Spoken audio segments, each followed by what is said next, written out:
हरिओम। एक कदम उजाले की ओर से मैं प्रीति आप सभी का स्वागत करती हूँ। किसी ने बहुत खूब लिखा है कि विद्यालय में हमें घमंड का अर्थ भी समझाया जाता है और दया का अर्थ भी, परंतु हम घमंड करना तो सीख लेते हैं लेकिन दया करना भूल जाते हैं। हिडन ट्रेजर में चलिए शुरू करते हैं आज की कहानी। एक बार कुछ लोगों को गंगा पार जाना था। सभी लोग नाव में सवार हुए। अब नाविक ने नाव चलाना शुरू किया।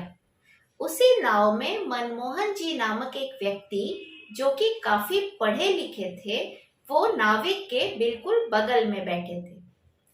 कुछ दूर जाने के बाद उन्होंने नाविक से प्रश्न किया कि क्या तुम्हें पता है कि भूगोल क्या है?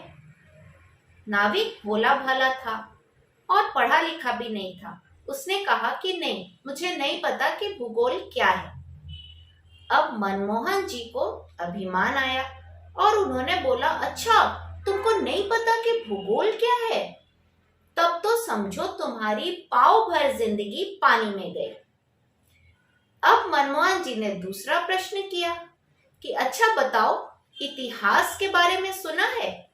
तुम्हें पता है महारानी लक्ष्मीबाई कब और कहाँ हुई? उन्होंने कैसे लड़ाई लड़ी? नाविक ने अनभिज्ञता से फिर कहा कि नहीं, मुझे तो इतिहास के बारे में कुछ नहीं पता साहब, मैं नहीं जानता। अब मनमोहन जी विद्या के मद में तो चूर बोले कि अच्छा ये भी नहीं पता? अरे तब तो तुम्हारी आधी जिंदगी पानी में गई समझो। नाविक चुपचाप सा था, चलाता जा रहा था। थोड़ी दूर और आगे गए तो इन्होंने फिर एक प्रश्न किया कि अच्छा बताओ, तुमने महाभारत और रामायण तो जरूर सुनी होगी। तुम्हें राम और केवट का संवाद भी याद होगा, जरा वो तो मुझे सुनाओ। बेचारा भोला भाला तो था ही और अब बार बार के प्रश्न से तंग आ चुका था। उसने ना में सिर हिलाते हुए बोला कि नहीं, मुझे नहीं आता। तब मनमोहन जी ने बोला कि अच्छा ये भी नहीं आता, तब तो समझो तुम्हारी पौनी जिंदगी पानी में गई। अब धीरे धीरे प्रवाह तेज होने लगा था। तूफान के आसार साफ नजर आ रहे थे।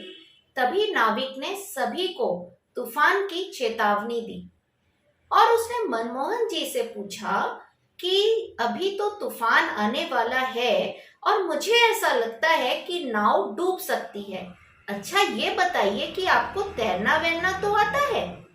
मनमोहन जी ने घबराहट में बोला कि नहीं नहीं नहीं, मेरे को तैरना वैरना बिल्कुल नहीं आता। अब नाविक ने स्थिति को भांपते हुए बोला कि तब तो समझो आपकी पूरी जिंदगी पानी में गई। थोड़ी देर बाद नाव उलट गई और मनमोहन जी बह गए। इसी तरह कई बार हम भी करते हैं यही गलती। अभिमान किसी भी चीज का बहुत बुरा है, चाहे वो धन संपत्ति का हो, चाहे वो विद्या का हो, चाहे सुंदरता का हो, चाहे पावर पोजीशन का हो। किसी भी सूरत में अभिमान करना उचित नहीं है। विद्या तो खासकर वाद विवाद का विषय है ही नहीं और ना ही दूसरों को नीचा दिखाया जा सकता है विद्या के कारण। कुछ लोग ऐसी गलती करते हैं, विद्या के अभिमान में वो दूसरों को नीचा दिखाते हैं, जैसे इस कहानी में मनमोहन जी ने किया।